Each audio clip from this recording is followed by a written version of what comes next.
La réalité est-elle vraie ou vivons-nous peut-être dans une simulation sophistiquée?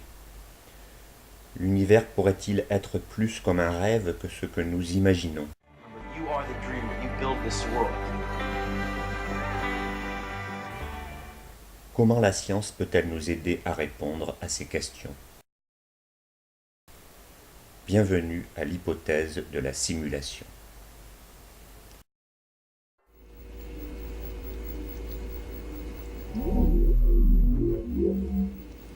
Have you ever had a dream, Neo, that you were so sure was real? What if you were unable to wake from that dream?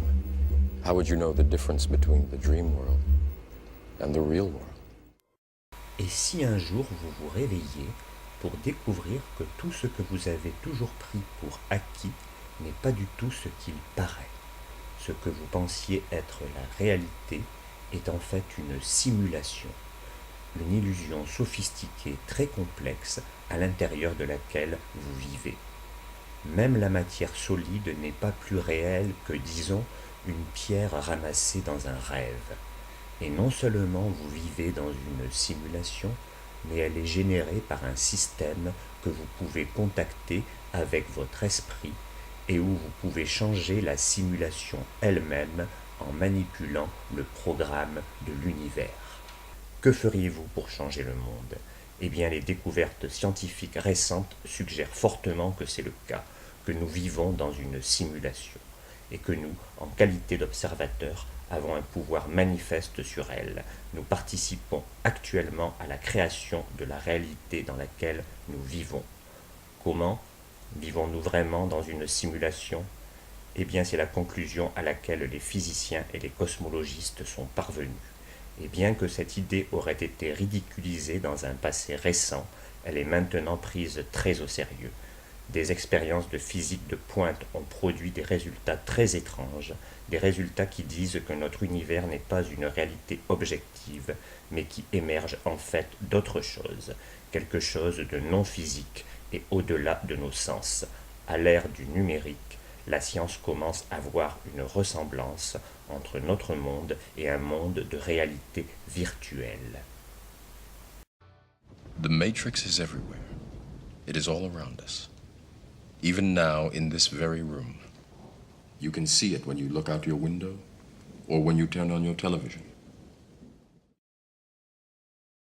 Platon contre Démocrite, qu'est-ce qu'ils viennent faire là, ceux-là? On parle de science, pas de philosophie. Eh bien, toutes les recherches scientifiques sont basées sur une ou plusieurs positions philosophiques. Donc nous allons rapidement passer en revue quelques-uns des arguments philosophiques sur lesquels les différentes approches scientifiques sont élaborées.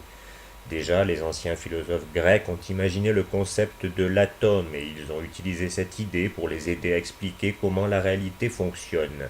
De toutes leurs diverses conversations, quelques points de vue très différents ont émergé. Ces vues sont bien exprimées dans les ouvrages de Platon et de Démocrite. Démocrite a construit sa philosophie du matérialisme sur l'hypothèse que les atomes sont éternels, indestructibles et sont les seules choses qui existent vraiment. Toutes les autres choses existent, dit Démocrite, seulement parce qu'ils sont composés d'atomes. Cette logique vous amène à croire que la conscience est un produit de processus physiques dans le cerveau. C'est l'hypothèse philosophique sur laquelle Isaac Newton, Charles Darwin et la plupart des scientifiques occidentaux, jusqu'à très récemment, ont construit leur œuvre.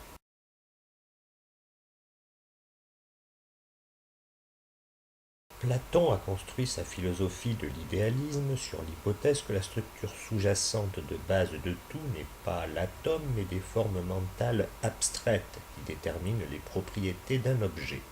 Platon croyait que les idées sont plus fondamentales que les objets. Par exemple, une sphère parfaite ou idéale existe seulement comme une forme mentale abstraite, comme une idée. Toute sphère que nous voyons dans le monde, comme un ballon de basket, est simplement une approximation de la sphère idéale. En suivant cette logique, vous en venez à croire que la conscience est primaire et donne lieu à tous les processus et toute la matière physique. En d'autres termes, tout commence par la conscience et il y a un esprit derrière ce que nous observons comme matière physique. De la même manière que lorsque vous rêvez, votre esprit crée une expérience physique personnelle pendant que vous dormez.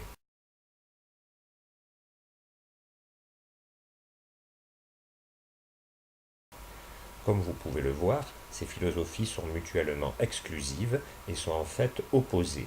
Les deux ne peuvent pas être vrais. Soit l'esprit donne lieu à la matière, soit la matière donne lieu à l'esprit. C'est un très très vieux débat, mais la science a finalement récolté assez de faits pour le régler une fois pour toutes.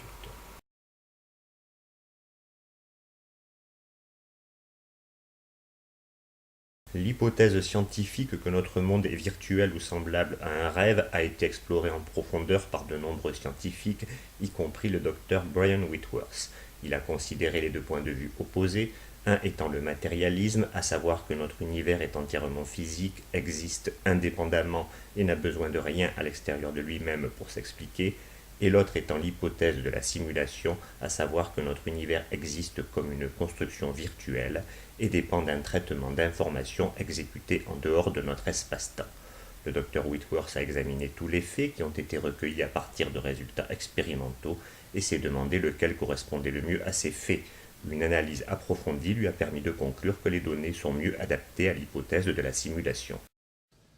Right now, we're inside a computer program. Scientifiquement, notre univers s'explique mieux quand on le considère comme une construction virtuelle émergente de la conscience plutôt que comme ayant une existence indépendante de l'esprit. This isn't real. What is real? How do you define real? L'analyse commence au début avec le Big Bang. Ce modèle cosmologique bien établi démontre que l'espace-temps a été créé par un seul événement, il y a des milliards d'années, et aboutissant à ce que nous voyons autour de nous aujourd'hui. Presque tous les scientifiques sont d'accord, notre univers a commencé à exister à un moment donné dans le passé lointain. De la conception matérialiste que notre univers est tout ce qu'il y a, en tant que réalité objective indépendante, le fait que le Big Bang soit venu de rien est très difficile à expliquer. Comment pourrait tout ça venir de rien ? Mais si vous voyez l'univers comme une construction virtuelle, le modèle du Big Bang fonctionne parfaitement. Les mondes virtuels commencent toujours par un état zéro et des conditions initiales, car ils ont besoin de démarrer le programme. Chaque fois qu'un jeu vidéo démarre, un Big Bang se produit du point de vue du jeu. À l'intérieur du monde virtuel lui-même, la création survient toujours de rien, parce qu'avant son démarrage, il n'y a pas d'espace ou de temps tel que défini par les règles de ce monde virtuel. Il faut aussi considérer les bits quantiques. Le fait que la lumière est quantifiée sous forme de photons, l'électricité en électrons, etc., correspond mieux à l'hypothèse que nous vivons dans une construction virtuelle, parce que dans tout traitement numérique, les données doivent avoir une valeur minimale, représentée par des bits ou des pixels. Chaque image générée par ordinateur se décompose en pixels quand on l'examine de près, et c'est ce que la science a retrouvé dans la nature. Au cours du siècle dernier, les physiciens ont découvert que la matière est quantifiée, composée de particules fondamentales indivisibles, des milliards de fois plus petites qu'un atome. Et alors que la science comprend de mieux en mieux comment l'univers se comporte, il est devenu évident que la nature est une matrice de bits calculables. L'espace est quantifié, le temps est quantifié, l'énergie est quantifiée, tout est fait de bits individuels, ce qui signifie que l'univers observable a un nombre fini de composants, donc un nombre fini d'états, et donc qu'il est calculable. Si la vraie nature de l'univers est numérique, qu'il est effectivement constitué de bits quantiques d'espace et de temps, et qu'il n'y a rien que vous ne puissiez pas calculer, l'univers est alors tout à fait cohérent avec l'hypothèse de la simulation.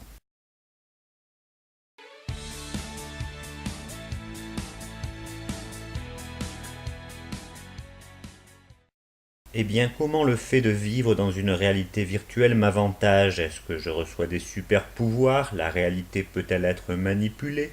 Peut-on reprogrammer la nature et prendre le contrôle de notre expérience ? Sommes-nous en un sens déjà en train de le faire sans pour autant le savoir ? Ok, pour les besoins du raisonnement, disons que les données correspondent à l'hypothèse de la simulation mieux qu'à celle du matérialisme.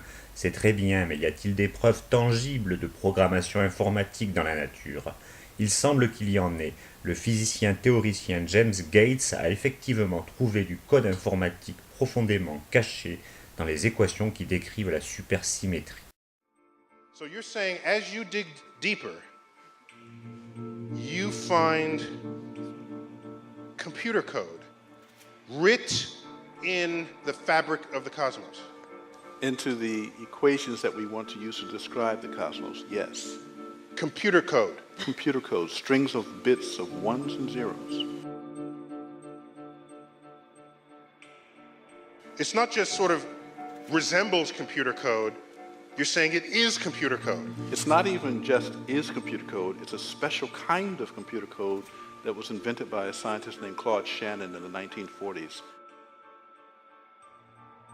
So are you saying we are all just, there's some entity that programmed the universe and we're just expressions of their code? Prenez l'existence d'une vitesse maximale dans la nature, la vitesse de la lumière.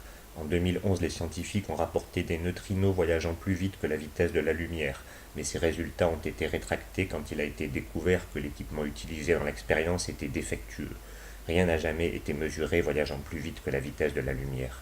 La nature a une vitesse maximale et des événements dans un monde virtuel doivent également obéir à cette vitesse maximale, sinon un processeur de puissance finie serait incapable de les traiter. Il y a aussi la courbe de l'espace par des objets massifs et la dilatation du temps à des vitesses très élevées. Les deux phénomènes sont en corrélation avec le traitement virtuel des effets de charge. Des concentrations élevées de matière dans notre univers peuvent générer une forte demande de traitement, de telle sorte que les objets massifs ralentiraient le traitement d'informations de l'espace-temps, de façon semblable aux demandes de pointe dans un ordinateur ralentissant sa vitesse de traitement.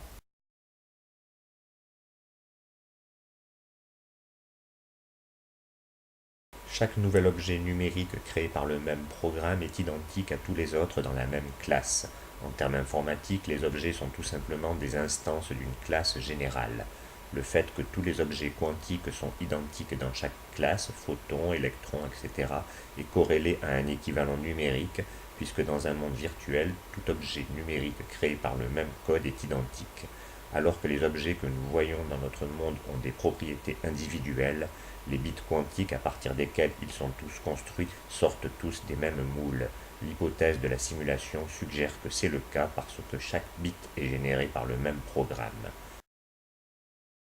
Pris ensemble, tout cela pourrait constituer ce que les tribunaux appellent une preuve suffisante, favorisant l'idéalisme et l'hypothèse de la simulation par rapport au matérialisme. Lorsque les coïncidences continuent à s'empiler et qu'elles ajoutent un pouvoir explicatif, la plausibilité des arguments devient très forte jusqu'à devenir preuve.